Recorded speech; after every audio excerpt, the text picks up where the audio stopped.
RITV nastavlja sa emitiranjem emisije posvećene civilnom društvu, posebno udrugama koje se bave mladima ili u kojima se ti isti mladi bave sami sa sobom, svojim problemima i preokupacijama.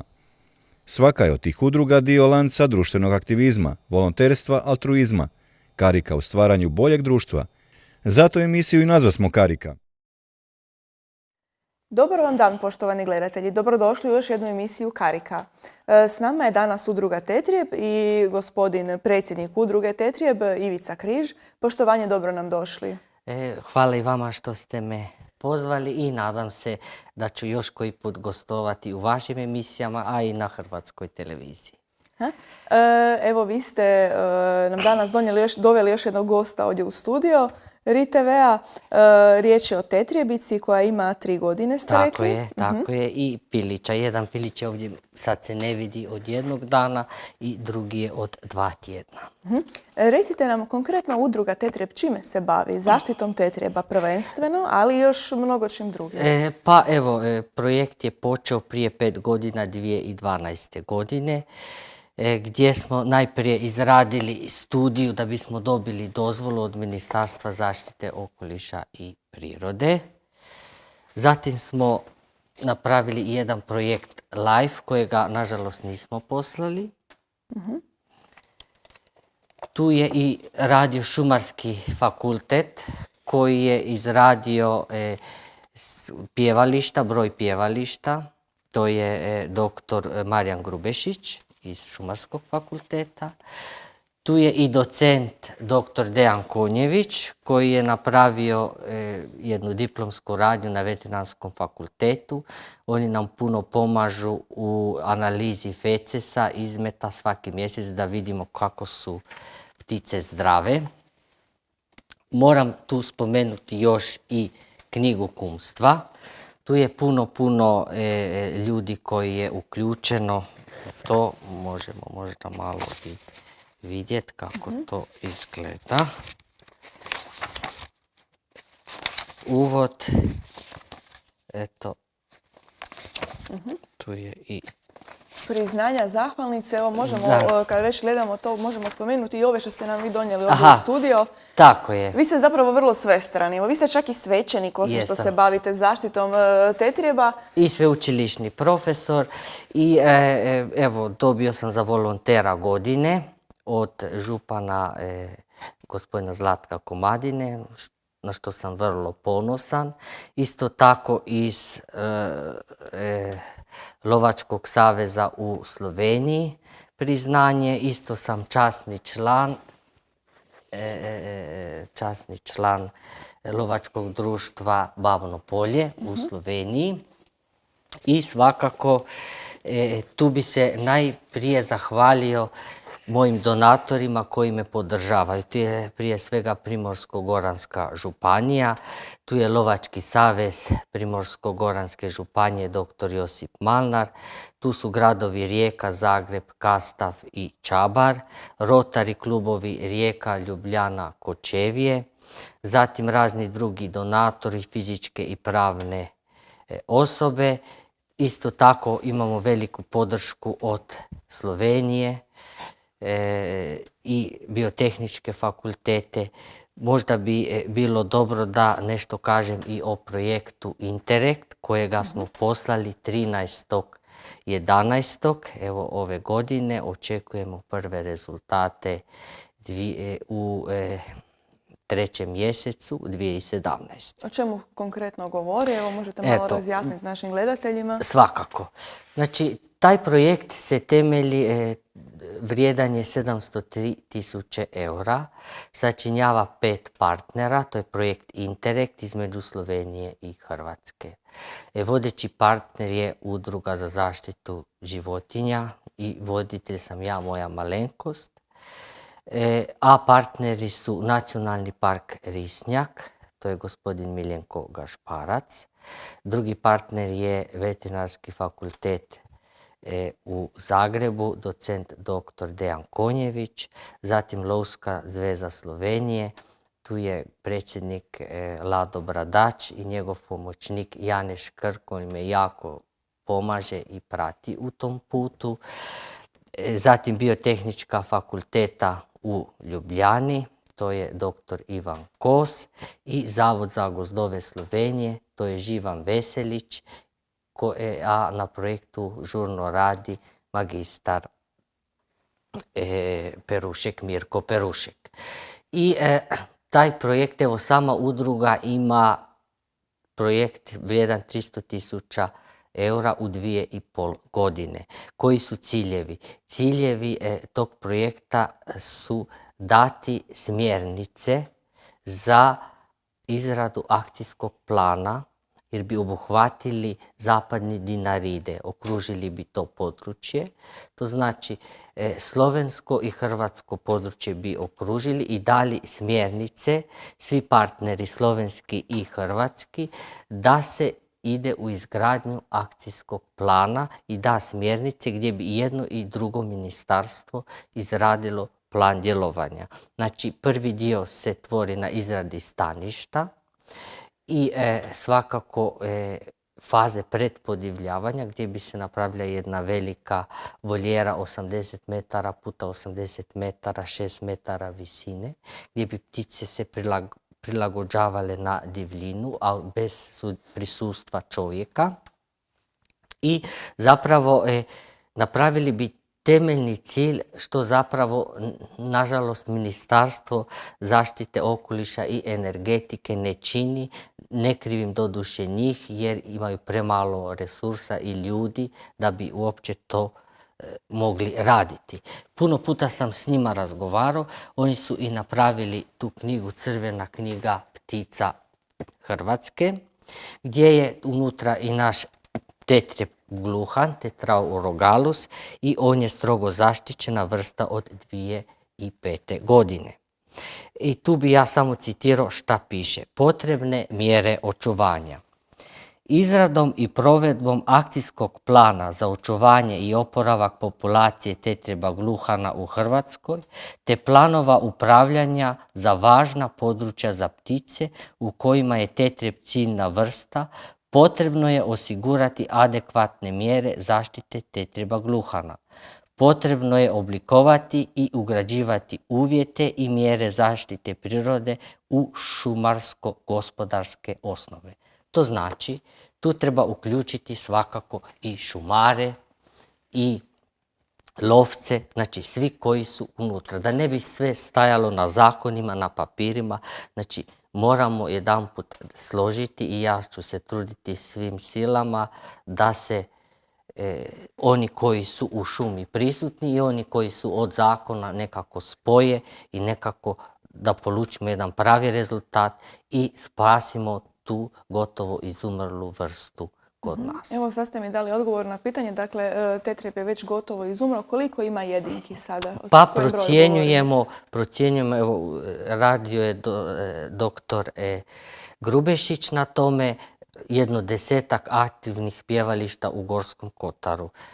To znači sigurno nešto manje nego 100 jedinki je još prisutno u Republici Hrvatskoj. I Slovenija je isto zabrinuta, zato i smo zajedno išli u taj projekt.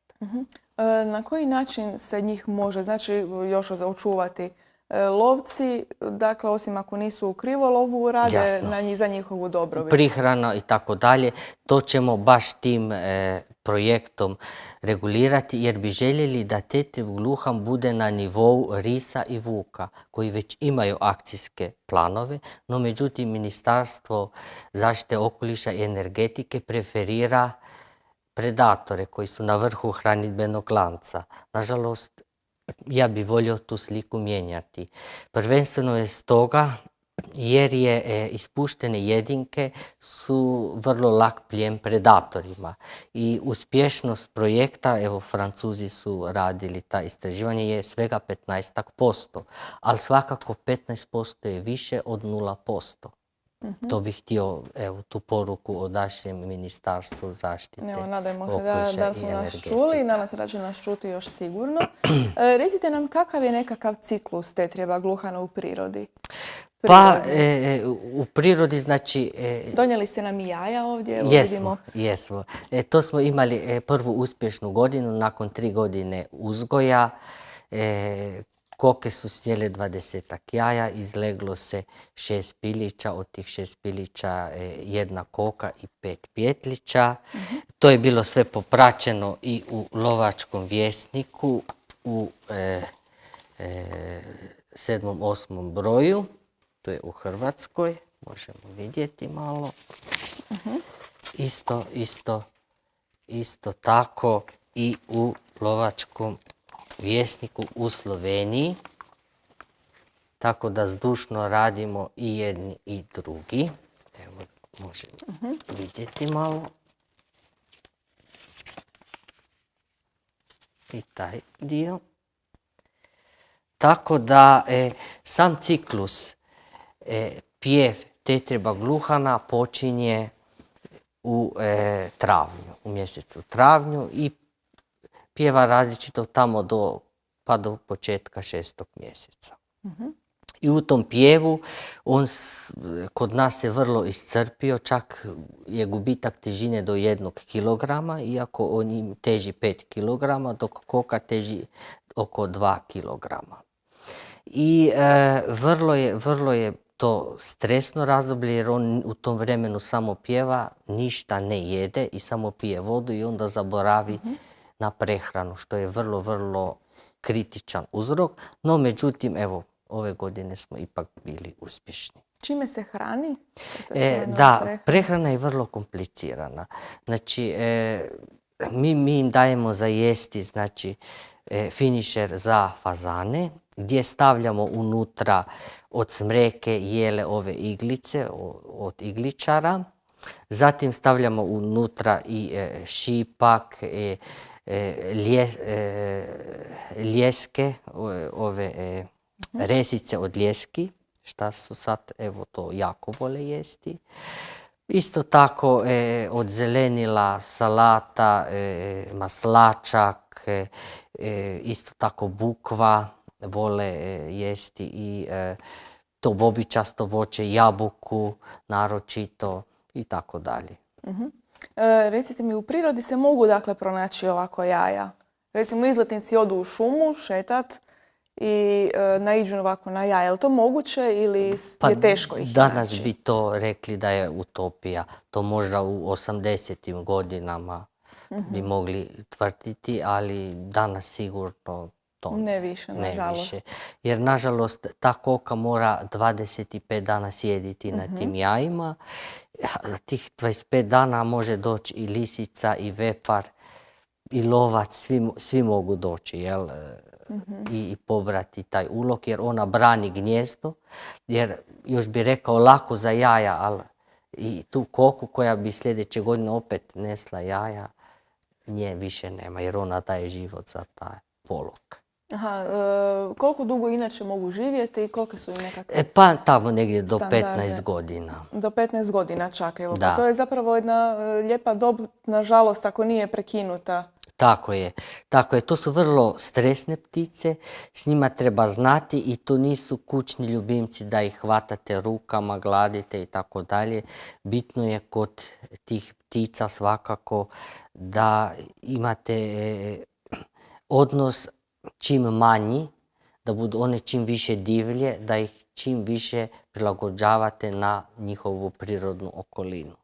I tu je važna i nadmorska visina koja ne smije biti manja od 700 metara nadmorske visine. Znači obavezno iznad 700 metara. Da, ne. Odlično. Gdje se točno u Hrvatskoj nalaze njihova gnijezda? Gdje ih možemo naći? Pa najviše u Sjevernom Velebitu i u Gorskom Kotaru. To su staništa u Republici Hrvatskoj. Bilo je čak podatak da je i u Medvednici bio 42. ali to je ovako šepava. Već je puno vremena prošlo tada. Da, sad tamo više sigurno nema ništa. Evo, nadam se da će dalje ostati, barem ovdje kod nas gdje jesu, pa da će nekako se ipak raširiti, da će se uspjeti održati vrsta, jer evo, zbilja je preljepa ptica. Pa evo, trudimo se svim snagama, zato smo i ušli u taj projekt. Tu je još puno stvari i donatora koje, nažalost, nemamo vremena sad o tome govoriti. Zato je potrebno malo više emisija i više pažnje i veća suradnja sa Ministarstvom zaštite okoliša i energetike, nadam se da će biti, da zajedničkim snagama napravimo jedan akcijski plan i dovedemo tu pticu na nivou risa i vuka. Evo ja bih voljela samo da nam kažete još malo znači, o ovom projektu koji je budući projekt na neki način. Tako je. Da ga malo detaljizirate zapravo. Ovako, znači osim tog glavnog cilja koje sam već naveo, imamo još podciljeve. To su ciljevi koji vode do ovog glavnog cilja. Najprije treba vidjeti stanje, koliko imamo još tih ptica u prirodi. To će Nacionalni park za Hrvatsku napraviti i Lovački savez Slovenije za Sloveniju. Da vidimo najprije koliko toga ima. Kad to vidimo, slovenska strana će svakako i napraviti stanište, znači napravit će prosjeke da ptice mogu letjeti, zasadit će borovnice, maline, to što one vole jesti, napravit će kvarcni pijesak da se mogu kupati jer se vole prpošiti. Mi u uzgojnom centru ćemo napraviti hranu za njih, da bude, što još niko u Europi nije napravio, gdje ćemo u peletiranu hranu stavljati i iglice, bora, smreke, jele, da bude za njih, a ne ko što je do sada da moramo kupovati za fazane, finišer, jel? Taj dio odrađujemo s veterinarskim fakultetom. Isto tako prionići ćemo ka umjetnoj oplodnji. Zašto? Jer primijetili smo da još 20 jaja ptica nosi u 8. 9. mjesecu kad je mužjak neplodan. I u tom razdoblju je potrebno, kad je plodan, uzmeti to sjeme mužjaka koji ne plodi, da bismo ga pričuvali za koku kad nese neoplođena jaja. Tako da je i tu veliki doprinos. Inače te ptice, to sam zaboravio reći, žive matično jato je najmanje 2 mužjaka u lijevom i desnom boksu i u sredini 3 ženkice. Mi imamo 2 mužjaka i 7 ženki unutra i lijevo i desno su izbušene rupice od FI17 gdje kokice mogu laziti kojeg mužjaka već odaberu, a mužjaci su preveliki da bi išli kroz rupe. To je taj ciklus parenja, vrlo zanimljiv. Je zapravo priroda na neki način. Tako je, jer se. ona po glasu izabire kojega i obično sve ženkice izabiru jednog te istog mužjaka, a drugi je zapravo samo maskota koja mora biti konkurencija, jer inače ne ulaze u parenje kokice i počinju samitarenjem i onda ne nose jaje jer troše energiju za perje. Onda znači ovi drugi mužjaci nemaju nekakvu funkciju? Nemaju, zato je i pametno ih umjetno uzeti im sjeme i kad koke nesu u 8. 9. mjesecu to sjeme upotrijebiti da bude još više pilića. I evo nakon toga ste nam rekli one sjede i čuvaju jaja. 25 dana ste rekli? Tako je, 25 dana. 25 dana. Nakon toga pilići se izliježu i kako dalje sve funkcionira? Ovako, znači pilići vrlo brzo rastu. Pa evo, ja imam iskustvo, sad u 4 mjeseca su dobili 4 kilograma, što je to su sad vrlo velike ptice. Nisu više pilići. Tako je, ne bi ih više nazvao pilićima, no međutim vrlo je bitna ta stavka da kod tih ptica i svega toga je važno da ih pustimo na miru, da nema stresa. Tu je stres, jedine bolesti koje sam ja imao kod tih uzgoja je stres, a to je infarkt i kap, moždani udar. Drugih zapravo bolesti ja nisam kod njih primjećivao i da bi se nakon tih ptica kad se one odrastu, za sada je prodaja, ali nadam se u budućnosti kad se nadam taj projekt zaživjeti, da ćemo u suradnji s ministarstvom napraviti i ispuštanje jednog manjeg dijela ptica, da vidimo s ogrlicama, da vidimo kako se ponašaju u prirodu, kad se napravi stanište za njih, kad budu sve uvjeti zadovoljeni. Odlično. Ja vam se zahvaljujem. Mi smo došli do samog kraja naše emisije. Nadam se da smo ono bar osnovno uspjeli reći kako bismo nekako podigli svijest o zaštiti ove predivne ptice, tetrijeba gluhana. Poštovani gledatelji, hvala vama što ste isto bili s nama, što ste nas pratili. Čuvajte prirodu, brinite se za nju prije svega. Tako je. Nadam se da ćete nam doći opet i želim vam puno uspjeha u daljem radu. Hvala vam lijepa, zahvaljujem vam što ste mi dali priliku da progovorim o toj vrlo lijepoj ptici koja je biser goranskih šuma i nadam se da će biti još prilike i kad će biti pozvani moji partneri i moji gosti koji će više govoriti o tom projektu o kojem sam ja vrlo kratko govorio. Hvala lijepa. Hvala vama. Hvala i vama još jedanput i želim ugodan ostatak dana.